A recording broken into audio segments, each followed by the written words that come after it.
bestie Jamie Lee Curtis and I have in common. So we both grew up in this business, in this city. She, the daughter of two famous movie stars, me, the daughter in every bad television show. And you folks know their biggest girls girl connection. We were both in the Disney movie Freaky Friday, only they were sequels 20 years apart, and we took opposite roles. So while her character got to blow bubbles and play guitar, I got to clutch my pearls and flirt with my father. Which is awkward, but that's how it was back then. Which is a refrain that Jamie and I sometimes trot out to explain why we are both so peculiar. But here are many of the absolutely freaky things that you may not know about her. You probably know. She eats dinner at 3 or 4 in the afternoon because Granny's asleep by 7:30.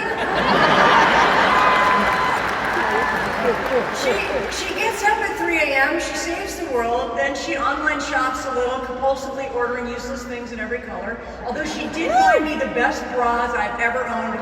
Thank you for looking out for my boobs.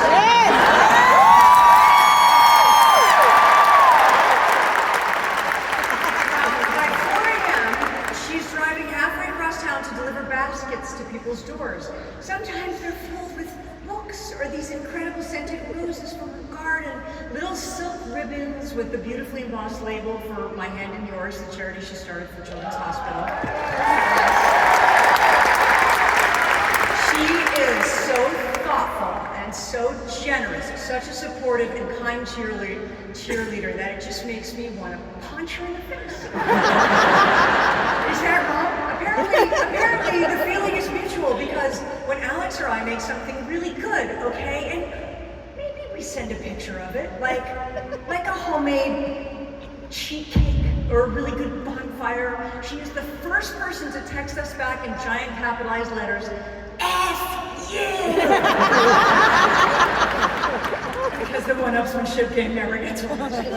So, for Jamie's induction day, which does sound like periodontal surgery, so I'm just going to say for her legend ceremony, I want to tell you about all the things that I love about her. Her absolutely joyful laugh, especially when her husband Chris does some deadpan cartoon voice, especially good. She is the best mom to her 2 daughters, Annie and Ruby. She shows up for friends and strangers. She cries at the hokiest insurance commercials. She throws that smelly tennis ball for her dog Rudy until her arms fall off. She likes boba drinks, Mexican Cokes, marshmallow peeps, and any kind of garbage Halloween candy that's lying around. There is, however, the brilliant Jamie that the world knows, and that's why we're all here today.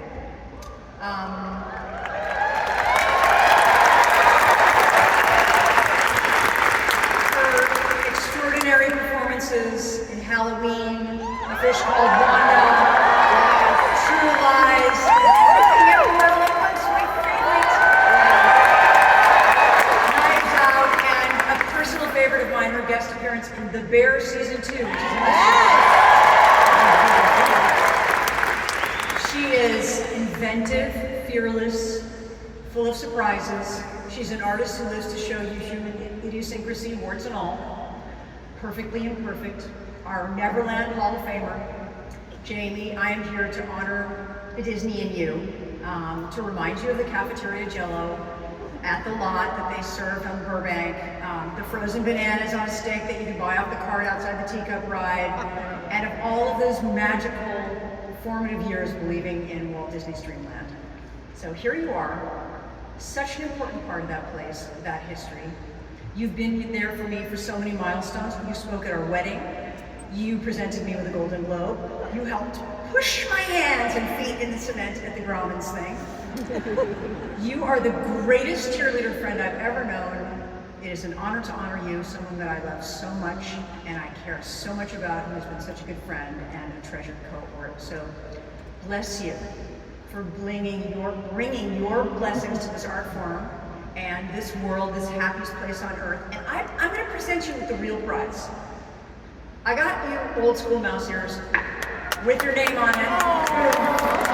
Take that, I love it, Jamie.